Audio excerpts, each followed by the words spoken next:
All right. We going live. Greetings, everyone. Hopefully, I have enough light.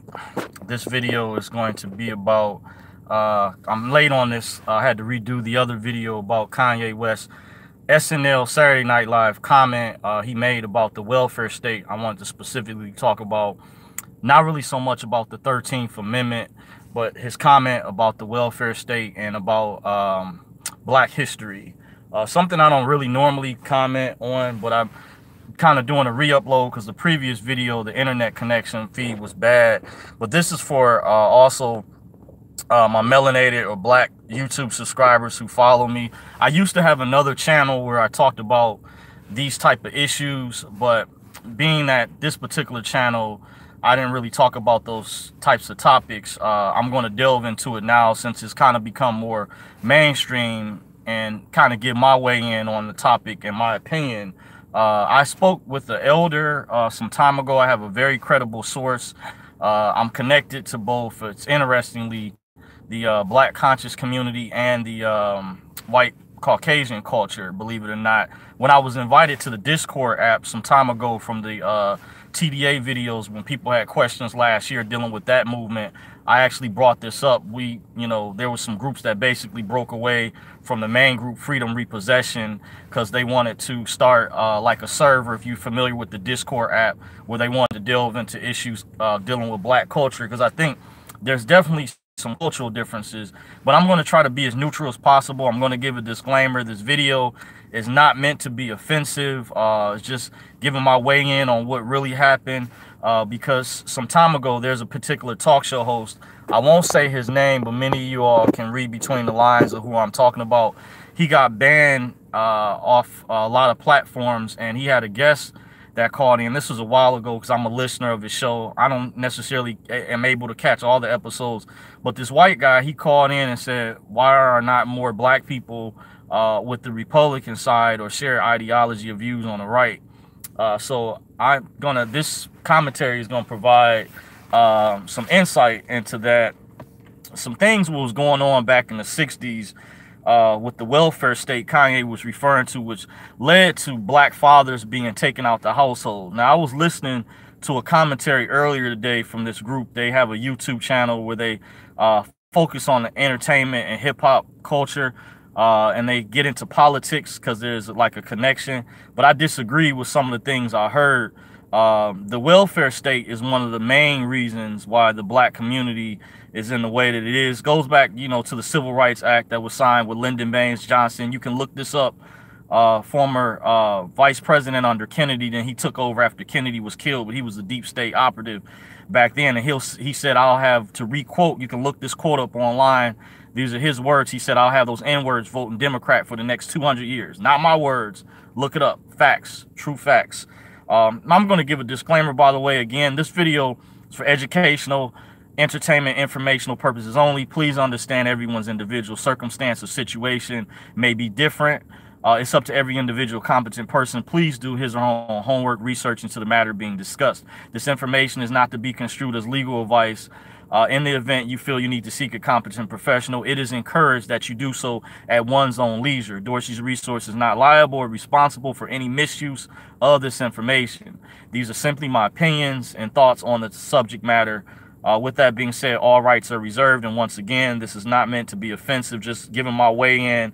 With the welfare state, they wanted, when the Civil Rights Act, Democrats want big government. They wanted Black people, minorities to be dependent on the system. And a friend of mine, a credible source I asked why a lot of Black people switched over from Republican to Democrat back in sometime in the 60s or late 50s. I heard about the Goldwater thing. I have to delve more into that. But he was telling me about Kennedy. I actually have some notes here with me that I took from him one night. He has very good information. He said Black people switched over from the Democratic Party because JFK, John F. Kennedy, reached out to Black people. And, see. Okay. So, thought I had the answer or something. Listening in real quick because I'm at the plantation.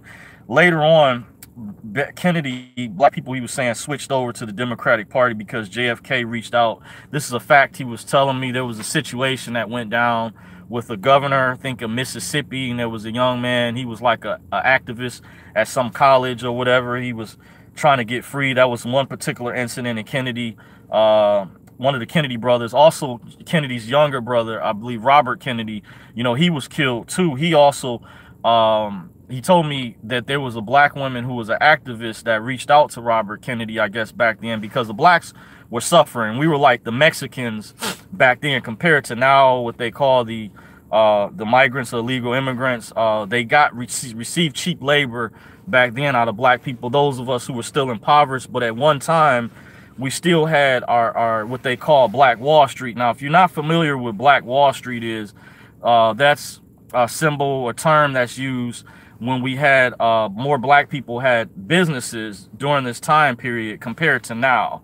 There was a higher percentage of fathers in the homes, and there was more of us where we had our more of our own black businesses. And I'm gonna try to get into, if I have enough time, why we abandoned our black businesses to patronize other businesses out there, of course. But he said that the reason why Democrats, he's saying, of course, they're not the same as today as they were back then. They were more honorable. They had different types of values, but they were still liberal.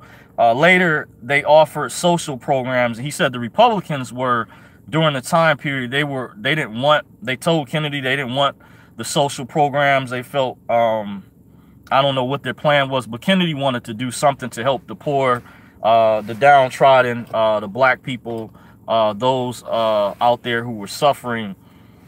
So he said this would only actually put a band-aid on things for black people. He stated that we should have received reparations instead. And he said this is one of the reasons why to this day there's a significant portion of black people, or melanated people, I should say, that won't switch over to the Republican Party. Even though they see the corruption within the Democratic Party, they'll remain loyal because they feel that it just put a band-aid on the problem, because he told me these social programs are taxpayer funded, which the Republicans kind of understood. So I don't know if they had a plan back then for the black people who were suffering.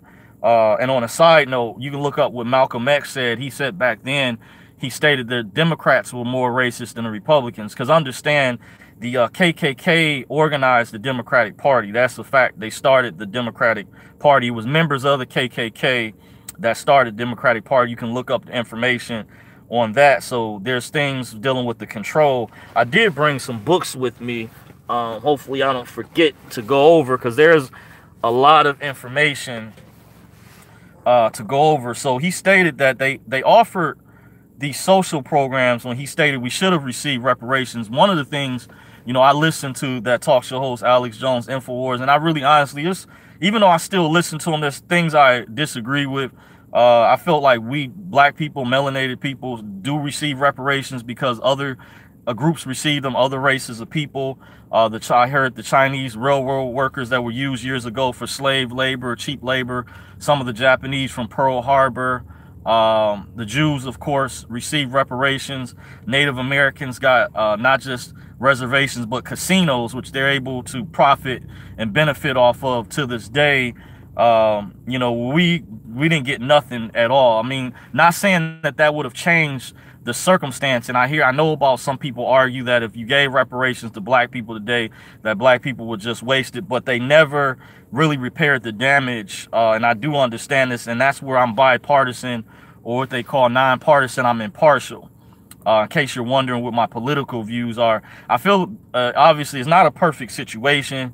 Me being a black man, I lean a little bit more towards the right, but I'm kind of in the middle, because I feel like it's an evolving situation. From looking at, I think people should be responsible for their actions overall. But I wouldn't, if I was a politician and I had a lot of money, I wouldn't neglect the poor. But in previous election, if I was a registered voter, which I'm not, and I don't have any plans, that's a whole nother subject within itself. As crazy as it may sound, because some people get on me like our ancestors fought for the right to vote, yada yada. But I agree with Dr. Boyce Watkins said. He said our ancestors died for the right to be free.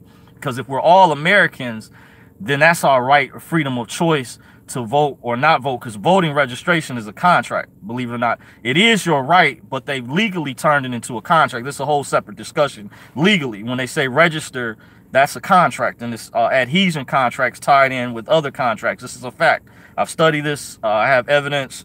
I'm not going to get into that right now, but just mentioning this on the side note. So this just put a band-aid on the problems.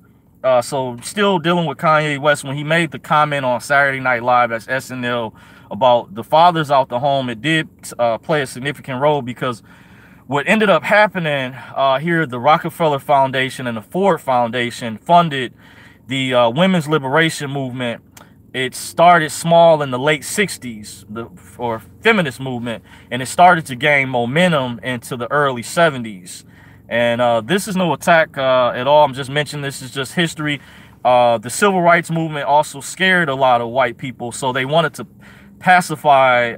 There was a tumultuous time in the 60s. A lot of activists were killed, including John, JFK, Robert, Martin Luther King, Malcolm X, Medgar Evans. There was riots going on, but also one side is trying to manipulate another side. This is why I told black people, and speaking to black people, stay woke. It's much deeper than what you think, you know, much deeper than just party lines. You have to really delve into the history. So he said what ended up happening, because this just put a band-aid, black people felt at the time that this was the lesser of two evils, so they would just take what they could at the time, because Kennedy was at least speaking about it, you know, addressing the issue at the time.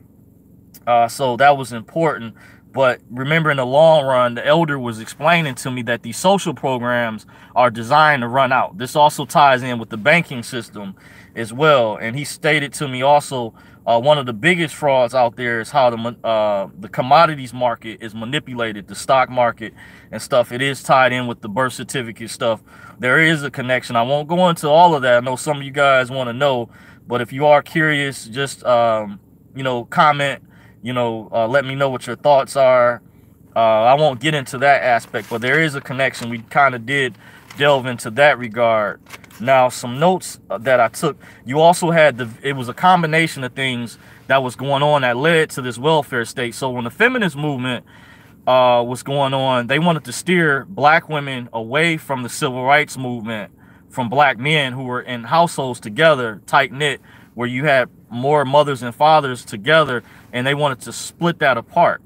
So they funded the feminist movement. This is called social engineering, which Dr. Claude Anderson talks about. Very well respected black empowerment brother within the black community.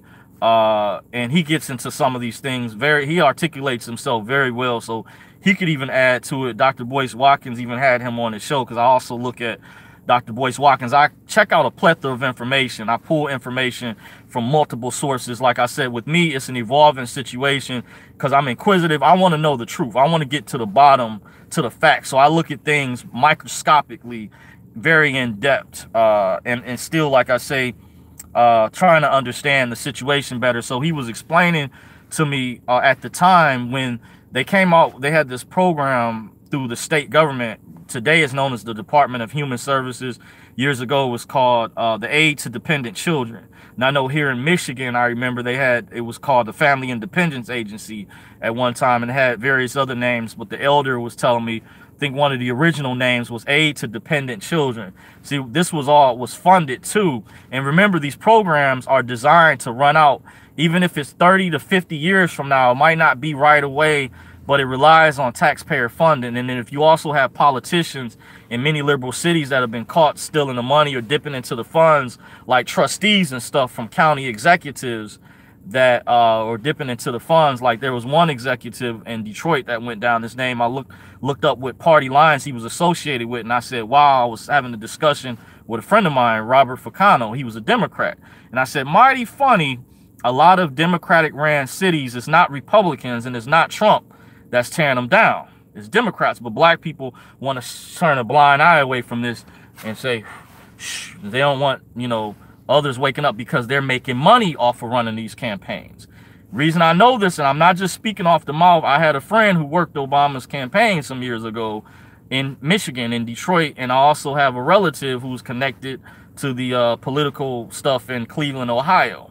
So I'm from both literally both cities. I've lived there, was born in Cleveland. Parents moved to Detroit when I was still young, but I'm connected to both cities. So, and this elder, by the way, is very credible story. Been on the Ash Raquazi tour, which costs, like I hear, $4,000 to $5,000, where you go over see the pyramids in Egypt, Giza. He's very knowledgeable about our history. I have several friends who are historians. So in their discipline, which I respect, I'm going to go to somebody who's an expert in their regard. Like if somebody's a mechanic, for example, just using this as an example, they know how to work on car engines, transmissions. You know, that's their expertise. That's what they know how to do. So I'm going to go to them if I don't know how to do it myself, or if they're an expert in IT, information technology, I'm going to consult them. A lot of people try to speak on these subjects and don't. I'm mentioning this is the credibility that I have, and going over some of the notes that I took. You know, I take a lot of notes throughout the years. So one of the things with the welfare state, the black women were not allowed to receive benefits if the social worker back then discovered that a male was living in a household. And I was actually on benefits at one time. Some people told me years ago, former Governor John Engler got rid of cash assistance for single people. And it was designed to help you get on your feet, or help you sustain yourself if you lost your job, you fell on hard times, which I understand. If I was a politician, I would not neglect the poor. I would try to come up with something, especially if I had a health care plan. What I would do, I would require the banks to create an escrow account or high yield account that would go towards people's medical insurance. So it would go through like a cycle to get on these banks robbing people and just getting off with fines. Even if they're billion-dollar fines, it's just a slap on the wrist when they're using fractional reserve banking, creating money out of thin air. I took macro and microeconomics in college, so I'm showing you how the college classes even apply, which a lot of people don't mention. I was sharing this with a friend of mine. This is how brilliant I am, how astute I am. I didn't even finish for my bachelor's degree, but people who have their master's and PhD don't tie in sometimes those collegiate classes that we took, how they apply to real life application, and the importance of them. I majored in, I did receive my associates in business administration, management. But going back over the history, so when a woman, she could not receive benefits from a welfare, from the government, the state government, if the caseworker, also known as the social worker, back then they would call, you know, when they were using older technology, they would call the household, or maybe even come in person, where they would do an in-person visit. And they discovered, because when a woman, also a sister told me this years later, she was in a situation where her boyfriend had child support he owed from another woman. So she was trying to help him with that situation, kind of like oxymoron, contradiction, one of those taboo subjects, you know, being a woman, her boyfriend, he had children by another woman. And she was saying that when they apply for assistance and they ask for the parent's father, when a mother fills out the application, and this information that they ask for, of course, with your social security number, they ask for who is the father. And she said that they discover who the father is and that he owes child support because he doesn't know about the contracts in the system that's connected to his SSN. Then they'll go after him for child support. So this also was used as a weapon, social engineering once again, to move the fathers out the household. And this is important because this other group that I was listening to on YouTube earlier, and they have a big following. They appeal to a lot of black people. They're called Thought Crimes, but the thing is, they're not showing their real face. They're hiding behind these cartoon avatars, and you have to be suspect of that. Anytime someone is not showing their real face and they're showing cartoon avatars, that's like trolls, and then they're trying to get on people saying that they don't have qualified history. I'm giving you solid information. And I asked the elder and another elder that he knows what happened back then, because he was also connected to a Black Wall Street here in Michigan, or outside, kind of outside of Detroit, like the Southwest area. I guess closer to the downriver area. You know how you have those other areas of the city. And he was telling me back then they had black-owned cab companies. They had a black-owned car wash. He said there were 2 black hospitals. He had a black doctor. I think when he was born, he was delivered. I know for a fact, in my home city, my uncle in Cleveland, Ohio, his name was Theodore Mason. He was the first African-American OBGYN doctor. He had his own practice, similar to Dr. Huxtable on The Cosby Show, how he had a practice. And my uncle, he had a real, like his own practice or whatever, you know, facility, care facility. You know, he would check on patients because I have a relative that would go there for checkups, and someone else that we knew. He was through marriage. He was married to my my father's. He was my father's aunt, so which make her like my second aunt or something like that through marriage or whatnot. And I used to go over their house. He knew who I was. He's passed away, rest in peace. My Uncle Teddy, we called him. He was the first African-American OBGYN doctor. So this is like elements of what some black people refer to as Black Wall Street. He was known for delivering a lot of black babies too, by the way, in the Cleveland, Ohio area. He worked at St. Luke's Hospital. That's the hospital I was born at, which is now closed down. From what I understand, I don't know if St. Luke's moved or went up under a different name. Before I understand, the original location closed down or whatnot. They could have built over because his renovations happened throughout the years. His name is actually listed on my birth certificate, so I'm connected to which would be like the Black Wall Street of Cleveland. But Black Wall Street wasn't just Tulsa, Oklahoma from 1921, which I know the history about how it was burned down. Very sad event that happened surrounding that or whatnot. And some of the other things that happened, how freeways were purposely built through black communities that destroyed some of the infrastructure. But also the elder was telling me the balance, because during this time period after the Civil Rights Act was signed by Democrats, it was also a ploy where white-owned businesses saw it was beneficial where they could get a financial benefit, accepting minorities to patronize their businesses now. They will receive an incentive. Even though back then, because of a lot of racism, we had to, if it was Hudson's or Macy's, we had to come through the back door. You know, they didn't allow at the time, because remember, there was rules with the Jim Crow laws, which I hear Democrats were behind instituting. The KKK, which started the Democratic Party, was behind those laws, by the way, believe it or not. And so, but during that period, the integration really hurt us.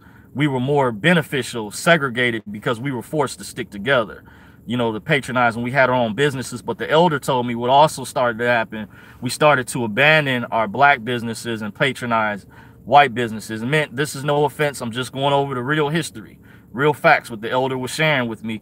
And he said our black owned businesses started to go down because we started patronizing them less and less. And the white establishment business owners started receiving a financial benefit and started appealing more to minorities. And they already had the financial muscle, the backing. Remember, also blacks and minorities were also redlined. We could not get certain loans from banks. We couldn't get lending for houses in certain areas. A guy I met some years ago told me his house deed in Highland Park said, at the bottom of his house deed, it said, "Do not sell this house to black people." It said that. It was from what he was telling me, just going by the brother's word of mouth. So understand, these were things that was really economic oppression going on. But I'm not trying to race bait in this video, just going over the facts, the history. I don't normally talk about this subject, but I want to let some of my black listeners know I'm very knowledgeable too about my black history and things. But if I don't really have the audience for it. But since it's being talked about more so nowadays, and Kanye West in a sense has opened up the door, I think he really cares about black people. He's just going about it in a different type of way. Him and Chance the Rapper, with different programs, things that they're trying to do, which I think is positive. And I would be trying to do these things myself if I had the money, the muscle to pay it forward. Because, and I've done it, I paid it forward in my own ways, believe it or not.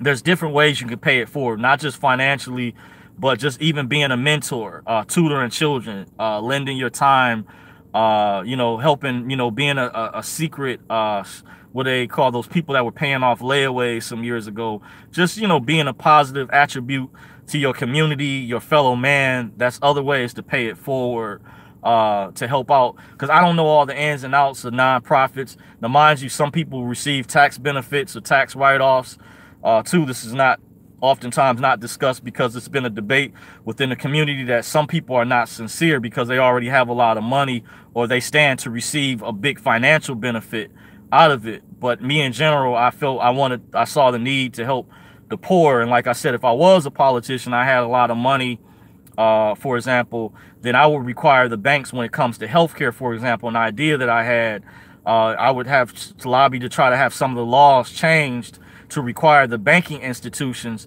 to create an escrow account, not just a savings account to go towards your health care, but a high yield interest escrow account. So it will be a cycle, because I don't feel no one should have to suffer and worry about paying $200 a month for their family or just by themselves for health care. And then the social programs are designed as a form of control. They'll give people an incentive where they're only paying 25 or 50 bucks a month, but it's also to keep you controlled. And it might be low-end Medicaid or low-end doctors and stuff like that too, where they're able to regulate more, because Democrats want big government, which when you have big government, it's control, where the government has more control. Republicans, the general term, they want limited government. So remember, the social programs, they also can be costly, but there's, I think, effective ways if you have intelligent minds in banking, finance, and economics that come together, that really care about the community and want to help people out. So I'm not campaigning for anybody, but whoever you vote for, I just hope these politicians will deliver and truly help the community out, as they claim. But going over some other things, you also had the Vietnam War that was going on, and because men, they like boxer Muhammad Ali, excuse me, was he refused to go to the Vietnam War, and he had to do jail time because of it, or whatnot. And so many people, he was hated by, they said a lot of people didn't start loving Muhammad Ali. A lot of white people didn't start liking him until he got the Parkinson's disease. But prior to that, he was seen as like Colin Kaepernick. He was polarizing to a lot of white people. So don't let the smooth taste fool you, just being honest. But Muhammad Ali, being a true humanitarian, he received some awards, and he stood up because he was connected to the Nation of Islam and felt it was wrong. And then Time magazine did an article where they were shipping drugs in the bodies of dead GIs. So you had some shady people. Remember, these were deep state operatives were doing some of these things too, and you had Tuskegee Airmen years ago who were experimented on, and they received awards, some of those who were still alive, but the damage had lasted a lifetime. They received awards when Clinton, they made an apology, and they got medals or whatever for that experiment that they had to go through. I guess it was called the Tuskegee experiment or something to that effect. And some movie documentaries I'm going to recommend that goes over this information to kind of clean up what I'm saying and kind of help piece together, because I know it may sound like I'm jumping all over the place. Check out Maafa 21. Alex Jones used to actually sell this on his website some years ago. There's a pastor named Clinton Childress. He's an African-American pastor, and he's an activist. But this movie is very powerful. List documentation, specifically Maafa is an African word for Black Holocaust and melanated people's Holocaust, dealing with African Americans over here, aka black people, melanated people. Different people have preferences. That's why I'm mentioning multiple terms. Also, Hidden Colors, of course, Tariq Nasheed's movie.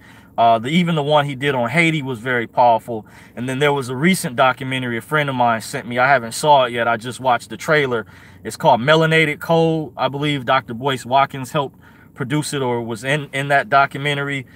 That these will help answer some questions to things why black people broke apart. But this welfare state and the feminist movement, it was a combination of things that led to it. So you also had the black exploitation movies in the 1970s, which contribute to this as well, which is a form of social engineering. And the drug epidemic, they brought crack cocaine into black neighborhoods, like with the movie Black Panthers, based off of like the Ann Watts, California, even other parts around the country. Drugs were specifically, purposely, intentionally brought into black neighborhoods. This is what the Bloods and Crips are like offshoots of the Black Panther movement. By the way, a lot of street gangsters I talked to years ago, so I knew people in the streets myself. They would tell me stories. They were very highly educated, very awake to the truth, as I'll put it. Like that movie Get Out with the actor, comedian Donald Glover, which is based off of, that had some symbolism in it. On some things was very deep.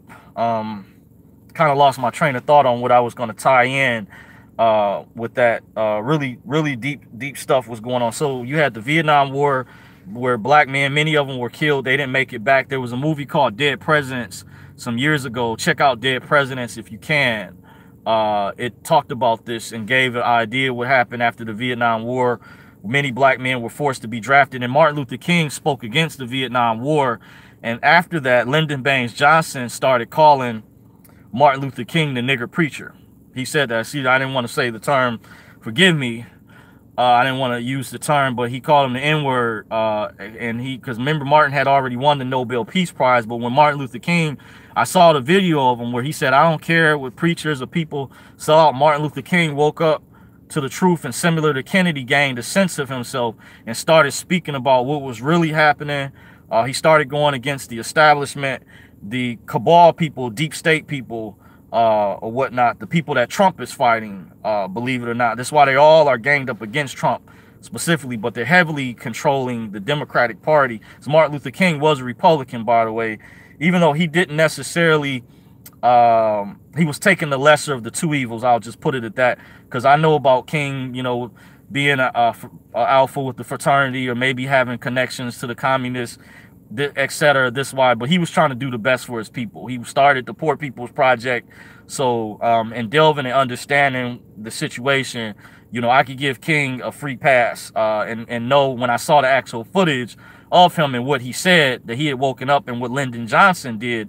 And mind you, what Lyndon Johnson said earlier when he signed the Civil Rights Act previously, before that, because King started speaking against the Vietnam War, he stated too that why were they disproportionately drafting a significant portion of black men, African-American men, when we only made up 13% of the population?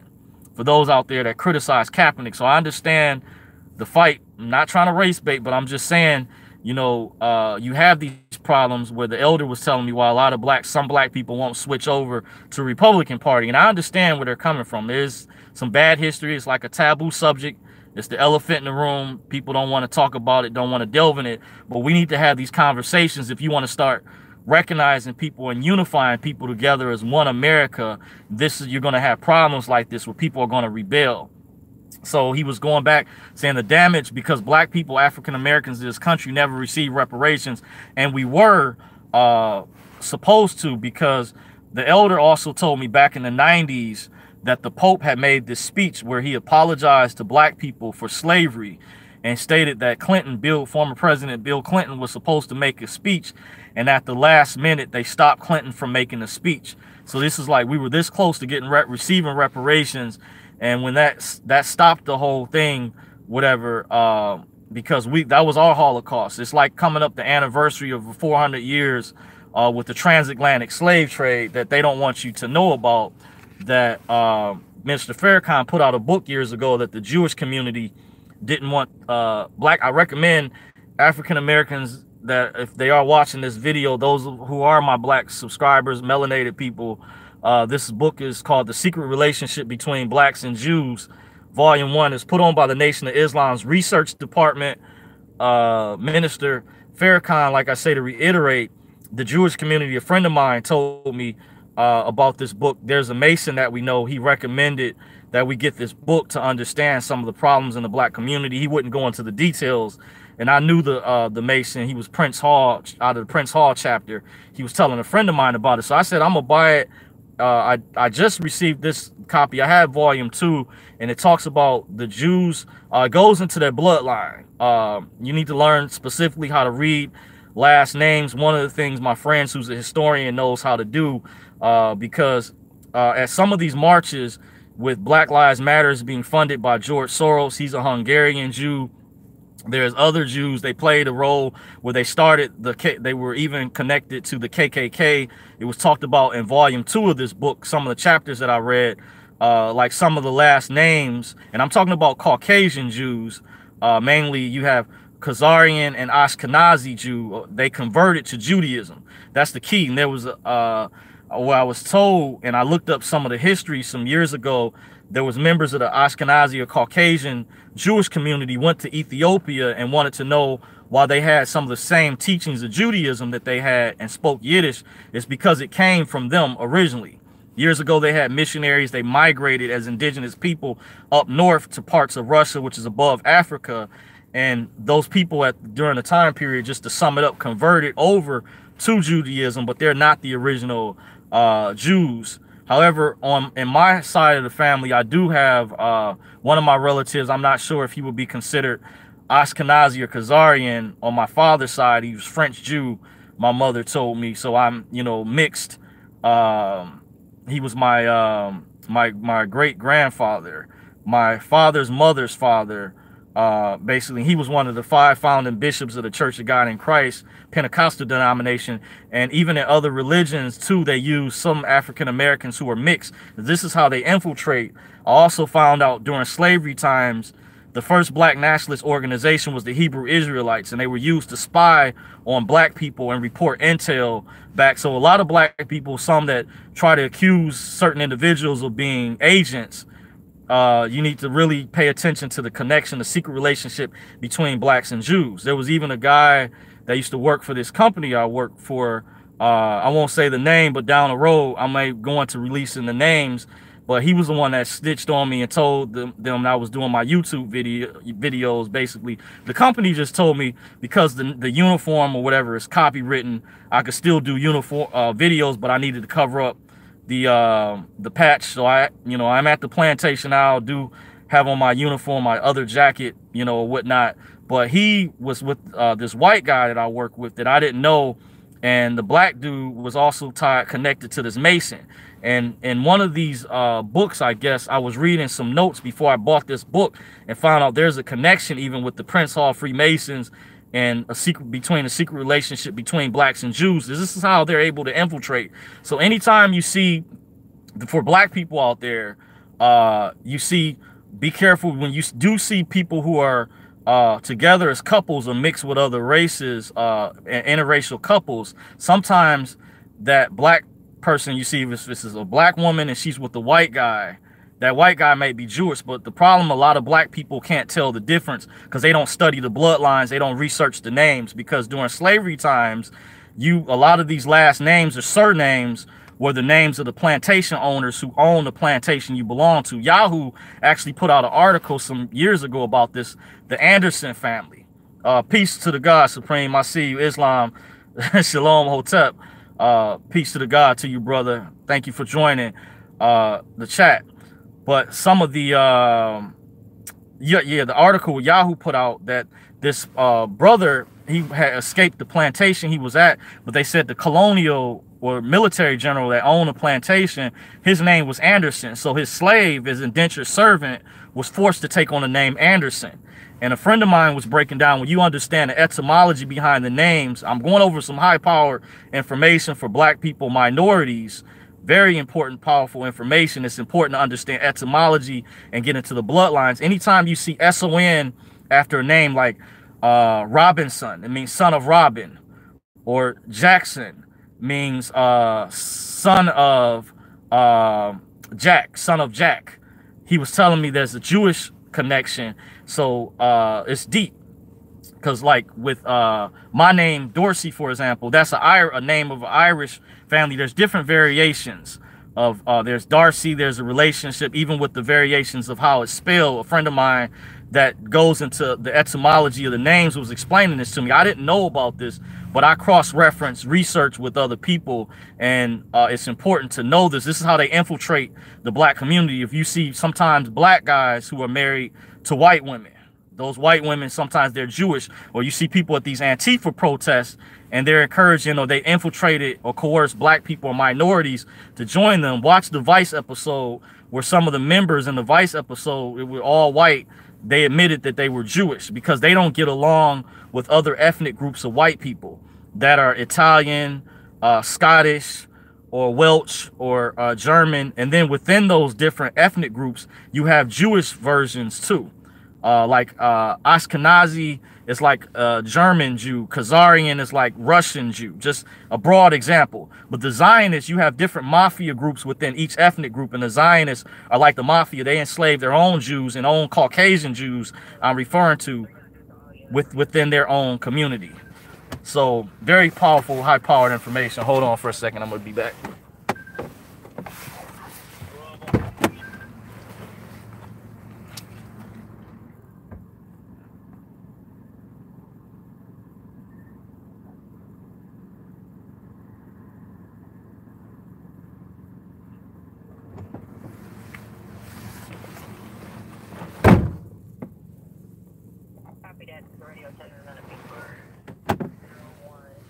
Okay.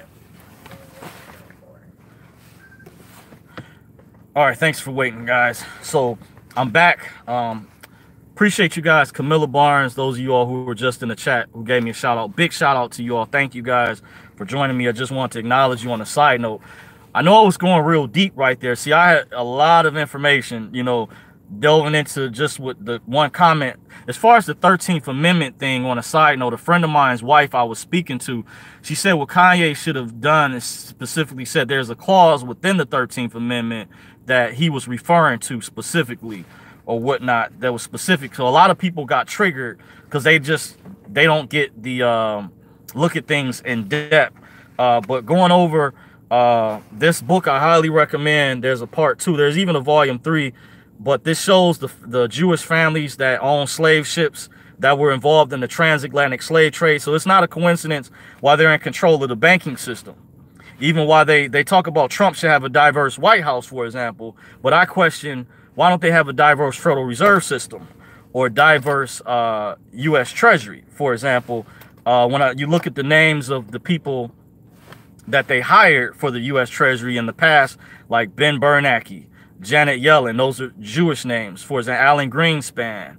And far as the Treasury, Timothy Geithner, that's a Jewish name.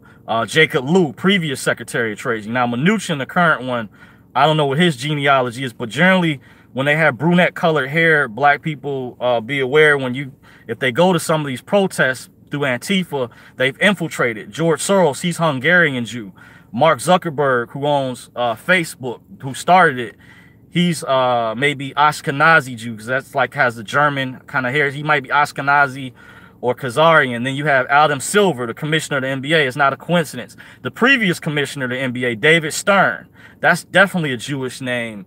And they use different variations. And that's a reason why they control different industries such as banking, the court system. And this is unfair business practices in a way, because they're purposely, in some aspects, the evil ones, the Zionists, the cabal, purposely keeping people dumbed down from having a level playing field, so it creates inequality. But they're trying to point the finger at just other white people and say they're the oppressors, when Jews are some of the main oppressors of everyone. You know, why some people say they own the world. They only make up 10% of the world's population, but control over 90% of the world's entire wealth. It's not a coincidence. And this is how they infiltrate. And if you study history, a friend of mine recently was telling me they were kicked out of a lot of civilizations or groups historically. So that's why they infiltrate. And one of the ways why he was explaining the royal family, that Prince Harry, the younger brother to William, married a woman, she's mixed, so they can blend in with melanated blood. That's how they infiltrate. So once again, if you see a black woman, she's married to a white guy or with a white guy, and certain names, you look at when you study the etymology behind names like Isaac, some of their biblical names, but Christianity is also a front religion for Judaism too. Also, but it comes from our Coptic ancestry, still goes back to the indigenous people, by the way. It's the Hebrew Israelites. The problem with them is they don't go far enough back into history. Like you have the Egyptologists, because Egypt is a European word.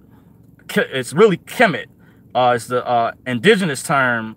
Kebalan is the indigenous term for Africa. Kemet is the indigenous term for Egypt. Egypt is European. It's a Eurocentric term. Western. Like there's a class in college they have called Western civilization.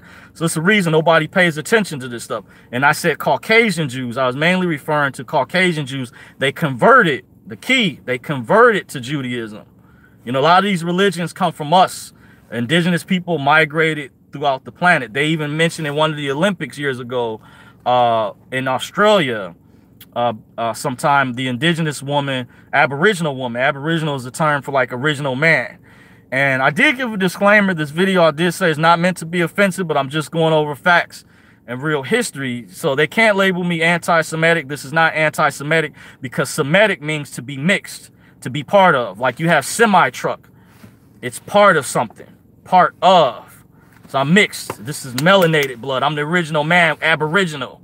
It's a reason. The words, you have to study etymology, but it's the reason why they control the banking system, the court system, the medical industry, what else? Like with food agriculture, like Monsanto, been going around the world purposely poisoning crops. Because you have these cabal people, they've also enslaved their own people. Some of their own Caucasian white people too don't know about the Zionists or the upper echelon Jews, just like the Italian mafia. They would be the equivalent of the Italian mafia or greater. So this is why there's emphasis placed on Israel and the connection to Christianity.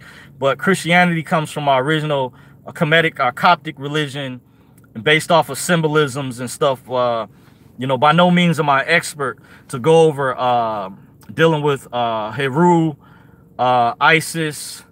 I forget the order. Aset, Asar, and Heru. You know, and then years later, because it got watered down, also when conquerors take over a civilization, they take over the belief system. So the winners on the planet, they control the banking resources. So check out all African Americans watching this video to get facts. This is heavy what I'm going over. Thought crimes, you know, don't have nothing on this. I was watching their video on YouTube earlier briefly. But this book is called The Secret Relationship Between Blacks and Jews, and this is part 1. And they didn't want Farrakhan, some people were saying, to speak at Aretha Franklin's funeral. I heard Farrakhan say it was his choice, but my friend said they didn't want Farrakhan to release this book because they were afraid of the evidence. They tried to debunk this, but look up the names. It is facts. They were involved, and that's why it's not a coincidence when I mentioned about the Federal Reserve and the Treasury. All those are Jewish names. You haven't seen no black people head of the Federal Reserve or the Treasury. Just something to think about here. If we're all on a level playing field.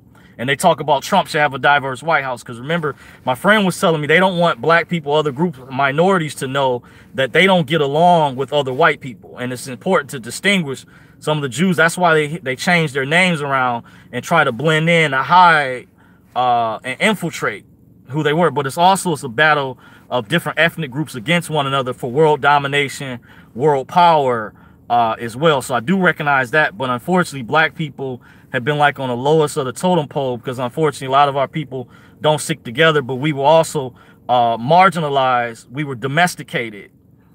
Key Mars says, thanks for the knowledge, not just for me, but for everyone that may be learning the truth here. You're welcome, Key Mars. Appreciate you for joining. You know, just sharing. And like I said, I did give a disclaimer. I don't normally talk about this topic. So this is not meant to be offensive, but I'm just going over the history facts. This was shared to me, a Mason that knew my friend. I knew him as well. He was under Prince Hall chapter. He told us, get this book, The Secret Relationship Between Blacks and Jews. So like the guy that told the company I was doing YouTube videos snitched on me. Mighty funny, he had connections to the Hebrew Israelites. From speaking to him, I could tell by the way he was speaking, you have different factions of the black Hebrew Israelites. Now I'm just a researcher. I don't belong to none of these groups. I did go over some of my history years ago where I didn't officially pledge to be a Phi Beta Sigma or pledge to be Mason years ago, but some brothers I talked to recognized me unofficially because they said I was like a Mason because I studied. I bought books on my own. I had a guy who was a head of a lodge, a most worshipful master, told me there's a lot of books and stuff you can get online. So it's not like you're sharing any secrets. This is information that people have access to. Like I bought this off of Amazon. It was cheaper than on eBay. This is where you can get it from, by the way, because I want to know the truth. I want to get to the bottom facts. I also forgot I brought this book with me. I woke up on my own because I grew up in a Christian church. My father was a preacher. He was an ordained minister. And my mother's currently a music artist. But a brother, years ago, when I woke up on my own, I asked for some literature. I said, what should I get? And he said, check out The Historical Origin of Christianity. So even though I still go to church sometimes, I don't have a specific church home. Like I don't go faithfully every Sunday. I have cousins who are pastors of significant sized churches. 2 cousins I can think of here in Michigan who have significant sized churches, whatever that I know. I won't say their names or the names of the churches, but I love, you know, to go to church to fellowship. But we had spiritual systems when I was speaking with Michael Imhotep of the African History Network. And I bought some of his material, just like I supported, you know, Alex Jones on some of his material. People I feel like they have information because I'm a lover of truth and knowledge, being awake. I wanted to get to the bottom. Michael Imhotep even said I pull information, he says, from a lot of resources, the way he says that I do my research.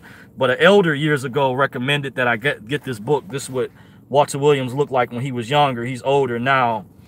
I think he studied out of the University of Chicago.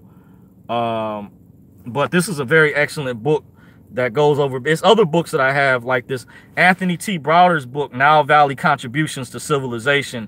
It's also a good book. It shows how certain scriptures from the Bible, Psalms, were taken out of previous books that predate years ago, like the out of the Emperor in Peru, like the Torah and Tanakh come out of the original books, the Emperor in Peru. You have the Pentateuch, the Septuagint. So throughout history, the timelines of previous civilizations that existed, they borrowed previous belief systems. And when a conqueror would come in and take over, they would, it's like vomit over the belief system. So they would give it back to you. They were feeding you the vomit after they took over that civilization. They spit it up and put their flavor or twist on it. But they were able to trace back from archaeologists, historians, linguistics people dealing with languages, because there's three basic parent languages on the planet, between Aramaic, others hieroglyphic, and some others out there. This is why there's emphasis behind the Rosetta Stone that listed some of the original languages on the planet. This is what kind of helps you when you're able to go way back and connect the dots. So I kind of gained just a kind of a basic blueprint of understanding. So, well, let me see. Before I get ready to shut down, I went over a lot right here. I got to head back. I'm still, unfortunately, still at the slavery plantation. So I went over quite a bit so far. There's some other things I forgot to go over. This was supposed to be about Kanye West Saturday Night Live comment about the welfare state, and also put Black history. So I did go over that for my melanated people. Just wanted to show, you know, I am awake to the truth. I look at both sides. I'm not a registered voter, by the way. I don't have any plans on voting in the midterms. It's a contract. Says I'm listening while you're doing homework. You always have been very inquisitive at a very young age. Okay, thanks, Aunt V. That's my aunt in here. Whatever. I didn't know she's watching. Thank you. Big shout out to, you know, just being impartial. But some people had contacted me behind the scenes, some of my Black friends. They wanted me to talk about the history, so I might start delving more into it, since people like Kanye, others have opened up the door for us to have this discussion about things, because I feel we need to recognize everybody, try to have compassion for people, love for what people are going through. And this is, you know, I'm not trying to race bait. This is just meant to be impartial but fair. But I want to empower my people out there and everything. Supreme says that would be great. So, you know, maybe next time down the road, you guys are welcome to leave comments too. If you have any ideas, if there's any particular topics. You see so many areas, it seemed like I was going all over the place. But that's what happened dealing with the breakdown of the Black community. Also, the child support tied in with the welfare state. V-Hart says, thank you. Big shout out to you, to my aunt out there. So it was a combination, just to go over, sum up real quick. The civil rights movement back in the 60s, they wanted to water that down. So they also offer Black people civil service jobs to pacify Black people. I didn't go over that. Supreme said, anything I can do to help, just give me a buzz. Okay, cool. No doubt. I am real busy, but just, you know, if you have any ideas, also welcome to leave a comment, or you can shoot me an email at Dorsey's Resource 2017 at gmail.com. Dorsey's Resource 2017 at gmail.com. But to go over a quick sum up, I went over the reason there's a breakdown in the welfare state. Women could not receive benefits.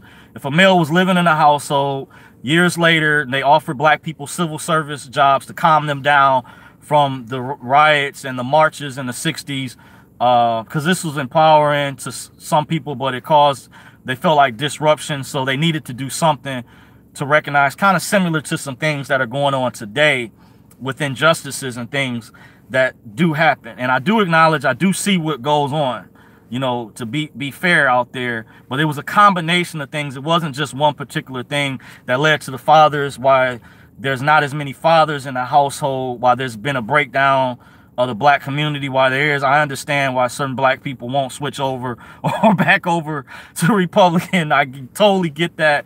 Totally. So it's like a sum up. Vietnam War as well. that while the men were away fighting, they offered women jobs. That was through the feminist movement too. Also saw when Hillary, on the night that she lost to Trump, she had Gloria Steinem sitting right next to her. And many of you all don't know, Gloria Steinem admitted, this is her own admission, she was an operative by J. Edgar Hoover. By the way, she worked for, I guess, FBI, which is tied in with the CIA.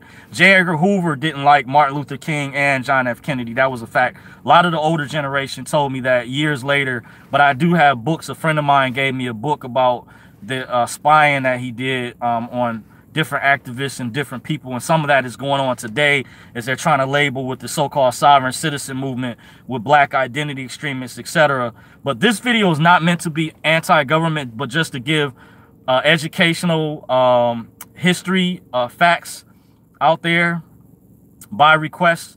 So want to thank you guys for joining me. Those who did take the time to watch, you can follow me on Facebook at Dorsey's Resource. I'm on Twitter at Dorsey's Resource, and I'm on YouTube at Dorsey's Resource. Until next time, thank you for joining me. Take care.